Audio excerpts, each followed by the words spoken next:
I'm Don Slater in Weather Center 10. We're going to look back and we're going to look ahead to the weekend. We'll have it all for you in a few minutes.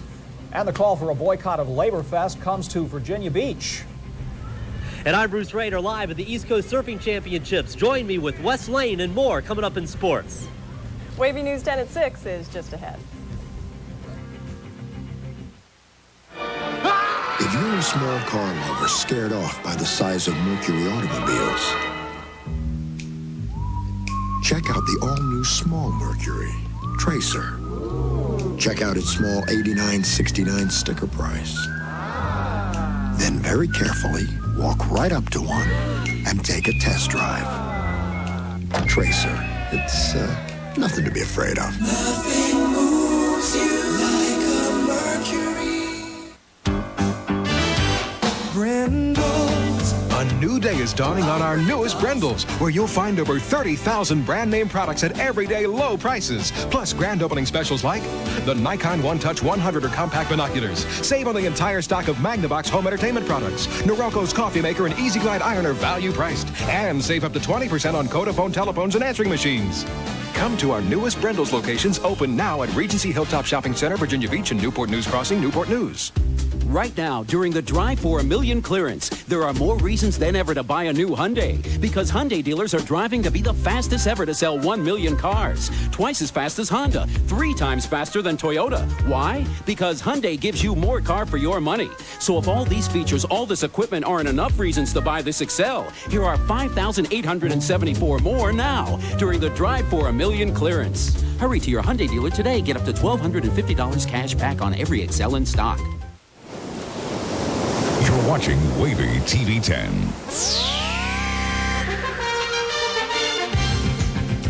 Now, Alvita Yule, Terry Zahn, Bruce Rader, and Don Slater.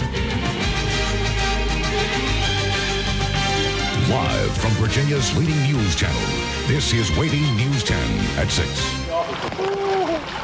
It was a busy day for local rescue crews as families were forced from their homes by rising floodwaters. Good evening, everyone. In a word, it was a big, wet mess. Torrential rains gripped Hampton roads today. Streets turned into rivers, making them virtually impassable. Motorists who found streets that weren't flooded had to battle near zero visibility at times. The waters and flooding were so bad that a number of people had to be evacuated from buildings.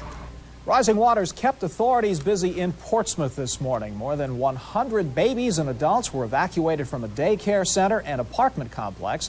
Some of those people spent the day in a shelter set up at Woodrow Wilson High School. And that is where our Monique Braxton is standing by right now. Monique, how many people are there right now? Terry, it's been busy here all day since flood victims began arriving by the busloads. City officials say more than 100 people have been in and out of the Woodrow Wilson High cafeteria since this morning.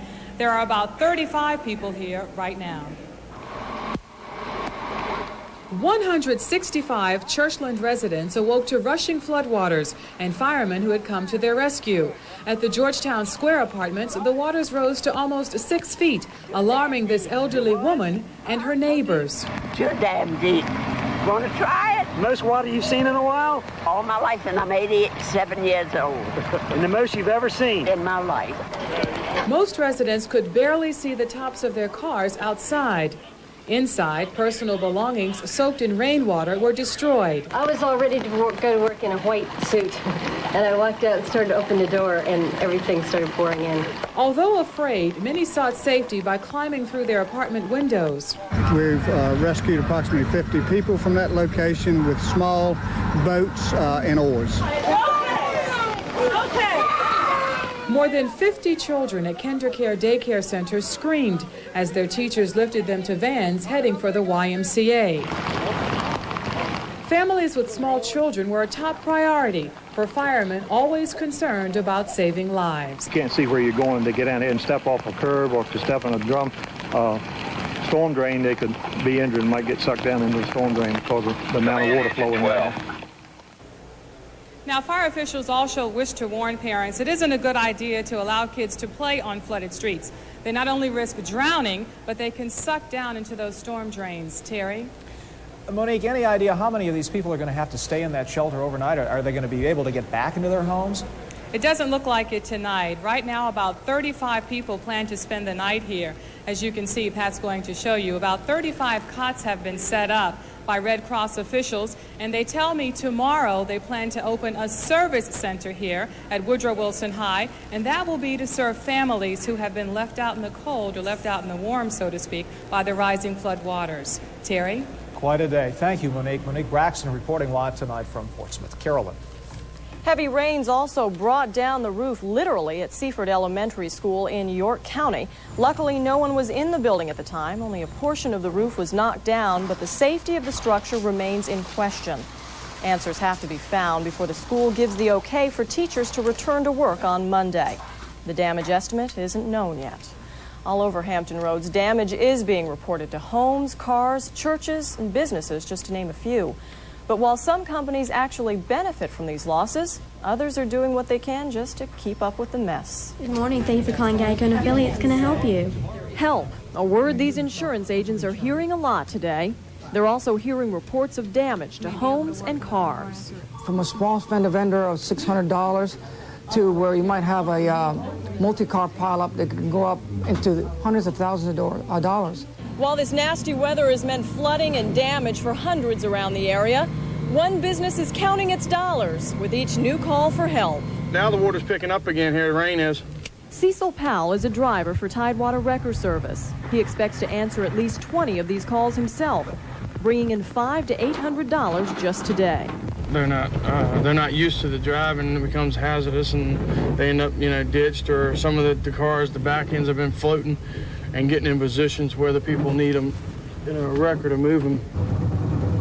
But for others, the work will last long past today, especially in the Churchland area of Portsmouth. You're talking about the apartments are flooded, the businesses here, the kinder care, everything's flooded up. And that means thousands of dollars in damage in just this area, and possibly days of cleanup. The drainage was installed over 15 years ago, and it's never been any rain anywhere close to what we've had now. In Portsmouth alone, city officials say they'll have to determine just how much damage has been done before working on drainage and street repairs. And there is other news as well on this wet Friday. The call for a boycott of this year's Labor Fest activities apparently is getting louder every day. This afternoon, members of the Concerned Black Awareness Council held a press conference to spell out their reasons for the boycott. It did. For the second time, as a matter of fact, this summer, Steffi Graf has put the upstart Jennifer Capriati very much in her place. 21-year-old Graf absolutely blew her 14-year-old rival off of the court, and she did it in less than 1 hour. I was very surprised because in the first set, or early part of the first set, Capriati looked strong. Winner like that, you got to wonder, maybe Graf is going to go down this time. But she woke up in a big way. She came out and blitzed Capriati 6-1 and 6-2. Graf, with the elimination of Martina Navratilova last night, could be in for a very easy U.S. Open championship. Also winning today, Zina Garrison, and of course there is Gabriela Sabatini still to be contended with on the women's side. Now the defending champ on the men's side is Boris Becker, and he too is still alive as they move into the quarterfinals. But Becker had to struggle against the Australian Darren Cahill. Now Cahill had beaten Becker back in 1988 at the Open. In the first set, he was tough. This was a great point. Cahill won the first set 6-2. Shots like that did it. Becker came back and took the next two, 6-2 and 6-3. Cahill won the fourth set 6-3 to force a fifth and deciding set. And Becker just a little too strong. That was match point. So Boris survived, but it was anything but easy. Meanwhile, Andre Agassi over Jay Berger today. 7-5, 6-love, and 6-2. Agassi is looking stronger this year, and maybe this is the year he finally breaks through and gets to the finals of a major Grand Slam event. A possible showdown still come with Boris Becker and Andre Agassi. And watch what he does afterwards. Takes the shirt off. And of course, the throngs of females in New York City, they love it. He's teasing them. And Andre Agassi does his thing once again. Meanwhile, the New York Mets maintain their slim half-game lead in the National League East. The second-place Pirates had put the heat on the Mets early in the day by winning against the Phils. The Mets responded by pounding the Cardinals 9-3. Kevin McReynolds, the star of the show offensively. McReynolds had a 3-run homer, that ground rule double, and 4 RBIs on the day. Mets are rolling offensively. They've won 7 straight, and Dwight Gooden is hot. He won for the 12th time in his last 13 decisions, 15th victory of the year for Dwight Gooden. Elsewhere on the scoreboard in the National League, we've got Pittsburgh over Philadelphia. Cincinnati loses to Atlanta, and Montreal in 13 innings, a winner over Chicago. In the American League, the struggle for the Orioles is continuing. Orioles losing 5-2 that ball game in the 8th inning. California leads the Yankees 6-0 in the 7th. Toronto loses to Detroit 5-0. Cecil Fielder had his 43rd homer of the year, and Minnesota won the first of 2 from Milwaukee. Now, the Redskins got their roster down to the 47-player limit by placing 12 players on waivers. Some were expected, but there were a couple of surprises.